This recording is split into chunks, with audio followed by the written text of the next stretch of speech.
अस्सलाम वालेकुम मेरे समझदार पाकिस्तानियों। मेरा नाम रेहान तारिक है और आप मेरा यूट्यूब चैनल और फेसबुक पेज देख रहे हैं। करोड़ दरूद आकाए दो जहां नबी मेहरबा मोहम्मद मुस्तफ़ा सल्लल्लाहु अलैहि वसल्लम पर। इस दुआ और इस उम्मीद के साथ इस व्लॉग का आगाज करते हैं कि अल्लाह रब्बुल इज़्ज़त इस मुल्क के फैसला साजों के दिलों में समझदार पाकिस्तानियों के लिए नरमी पैदा कर दे। पाकिस्तान तहरीक इंसाफ में तब्दीली आ चुकी है और इस तब्दीली का फैसला अडियाला जेल में बैठे हुए इमरान खान ने कर लिया है। बावसूख जरा ये बता रहे हैं कि ना सिर्फ पार्टी चेयरमैन तब्दील होने जा रहे हैं, पार्टी सेक्रेटरी जनरल भी तब्दील हो रहे हैं और वजीर आला खैबर पख्तूनख्वा यानी केपी के फ्रंट पर भी एक बड़ी तब्दीली रूनुमा होने जा रही है। एक्सक्लूसिव खबर है जो आपके साथ इस व्लॉग के अंदर शेयर करेंगे। साथ ही आज नेशनल असम्बली के अंदर हुकूमत ने जो इलेक्शन धांधली का मामला है उसके ऊपर पक्का बंद बांध लिया है।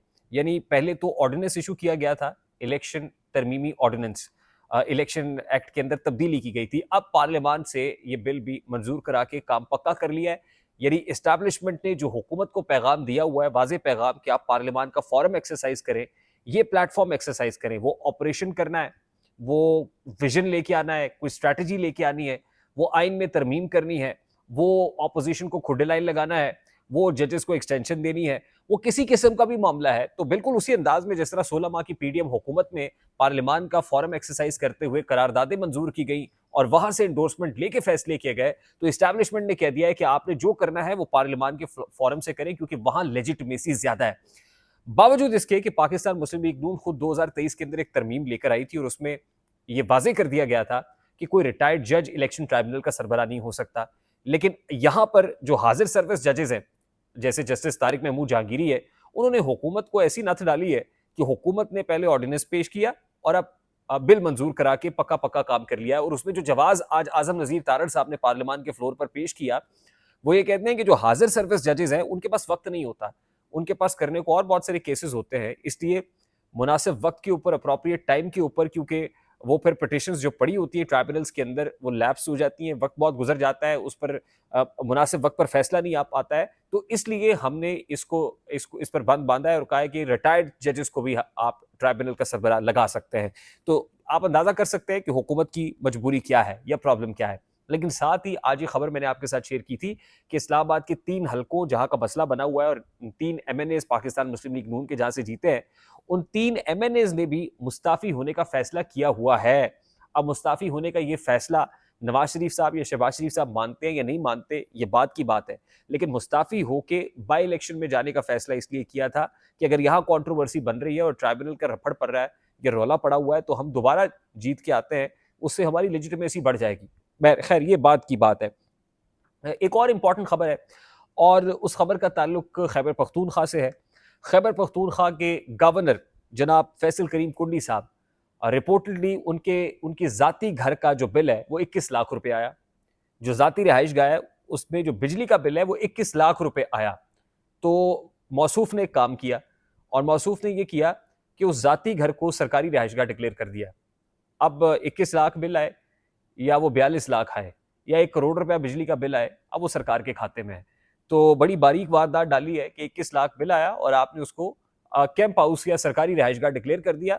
मजे, यानी एक तरफ सरकार ये कहती है कि उसके पास पैसे नहीं है, टैक्स कलेक्शन करनी है, एक्सटर्नल जो डेट फाइनेंसिंग है, जो एक्सटर्नल डेट बर्डन है वो बढ़ता चला जा रहा है, लेकिन जो अशराफिया है, जो एग्जेक्टिव है, वो किस अंदाज में अल्ले तल्लो के अंदर पैसे ज़ाया कर रही है, उसकी एक जीती जागती मिसाल आपके सामने है कि फैसल करीम कुंडी साहब ने सरकार को, टैक्स पेयर को अच्छा खासा चूना लगा दिया है।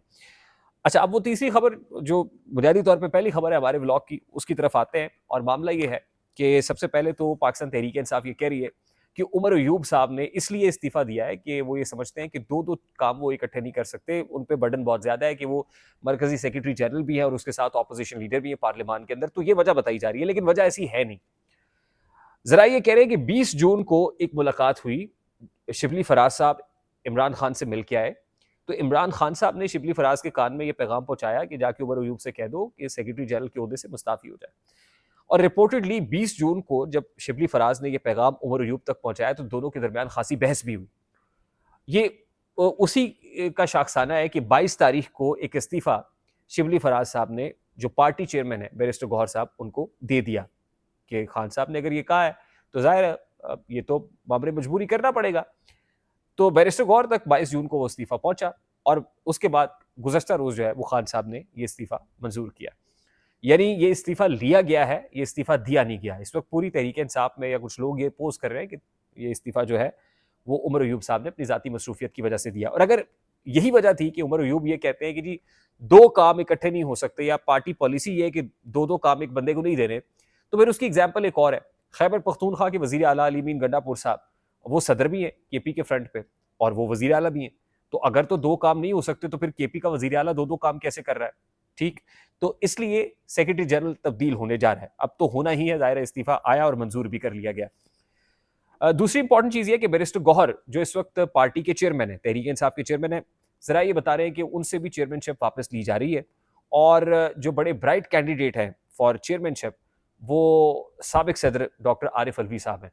तो डॉक्टर आरिफ अलवी साहब को जो पार्टी चेयरमैनशिप है वो इमरान खान साहब ने देने का फैसला कर लिया है। अब वो 1-2 दिन में जो है फैसले की एग्जीक्यूशन होती है या 1 डेढ़ हफ्ते 2 हफ्ते में होती है, ये ज़्यादा देर या दूर की बात नहीं है, बल्कि ये तब्दीली आने जा रही है। और जो तीसरी बड़ी जो मेरे लिए बाइस ताज्जुब बात भी है, क्योंकि सोर्स ये कह रहा है, तो मैं इसलिए कोट कर रहा हूँ कि जो वज़ीर आला केपी के हैं अली अमीन गंडापुर साहब, तो वज़ीर आला केपी के की तब्दीली भी नविश्ता दीवार है और इस हवाले से भी जो बातचीत है वो हो रही है। अब सेक्रेटरी जनरल के लिए हमारे ज़रा ये बता रहे हैं कि पंजाब से कोई बड़ा ही एक्टिव बंदा जो है उसको नॉमिनेट किया जाएगा पाकिस्तान तहरीक-ए-इंसाफ के अंदर, वो पाकिस्तान तहरीक-ए-इंसाफ का मरकज़ी सेक्रेटरी जनरल का रोल प्ले करेगा।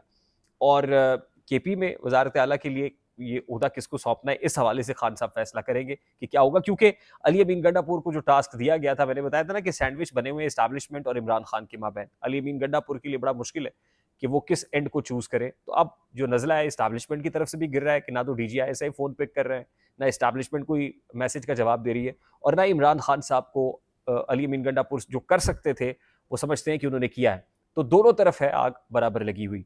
आई होप मेरी बात आप तक पहुंची होगी। अगर पहुंच जाए तो वीडियो को लाइक और शेयर करना मत भूलिएगा। चैनल पे नए तो चैनल को सब्सक्राइब भी कर लीजिएगा। पाकिस्तान तहरीक-ए-इंसाफ के यहाँ जो बताया जा रहा है कि रावी चैन ही चैन लिख रहा है, वो रावी चैन नहीं लिख रहा है। फैसले का इख्तियार एक ही शख्सियत के पास है, या उसके पास है या फिर उसके करीब जो लोग हैं, और करीब बैठे हुए भी बहुत करीब नहीं है, बल्कि वो भी इस वक्त जो है वो अमेरिका में बैठे हुए हैं और अमेरिका में बैठी हुई सोशल मीडिया टीम भी बहुत सारी चीज़ों को मॉनिटर करके इन्फ्लुएंस भी हो रही है, असरअंदाज भी हो रही है और उनके इमाम पर फैसले भी किए जा रहे हैं। चैनल को सब्सक्राइब कर दीजिएगा, लाइक और शेयर ज़रूर कीजिएगा ताकि हमारा मैसेज तक पहुंचे और बेल आइकन दबाना मत भूलिएगा। मुझे रेहान तारिक को इजाज़त दीजिए, तो बहुत सारा ख्याल रखिएगा। अस्सलाम वालेकुम।